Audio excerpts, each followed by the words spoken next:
It is systematic and relentless. Israel targeting another of Gaza City's remaining high-rise buildings today.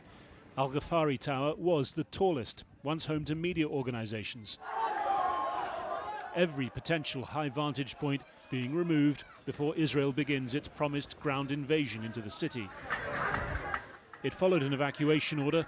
Locals say the building was in any case uninhabited, but they see it as part of a campaign to remove them permanently from the city.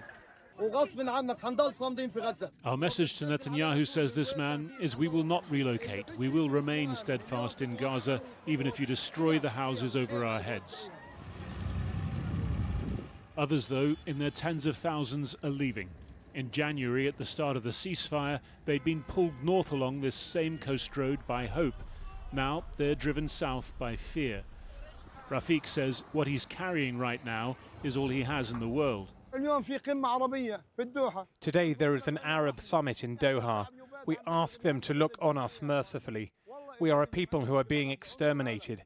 Here there is a genocide in the Gaza Strip. I swear, a genocide in the Gaza Strip. That accusation denied by Israel, one with plenty of currency among Arab and Muslim leaders arriving for the Qatar summit. But rather than events in Gaza, this meeting called in response to last week's Israeli strike on Hamas leaders in Doha. Among those here to express joint outrage, the Iranian president. Iran's own stage-managed strike on the US airbase here in June set aside. Israel's very real attack coming with broader consequences. The Israeli Prime Minister, who boasts of having changed the face of the Middle East over the last 2 years, actually means that Israel can enter any place it wishes, whenever it wishes. He dreams of turning the Arab region into an Israeli sphere of influence, and this is a dangerous illusion. Today marks 5 years since the signing of the Abraham Accords, Israel normalizing ties with some of its Arab neighbors. As well as straining those relations, the strike on Qatar sowing wider doubt about US safety guarantees for its Gulf partners. There's very little leverage that exists between the Gulf states and the Israelis directly, bilaterally. Okay? There's far more leverage or, let's say, points of pressure that could be brought to bear indirectly via Europe and the United States.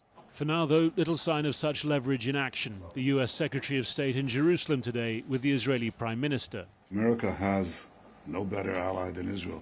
It's obvious that Israel has no better ally than America. Marco Rubio simultaneously backing Israel's stated goal, the elimination of Hamas, and the continuing role of Qatar, his next stop.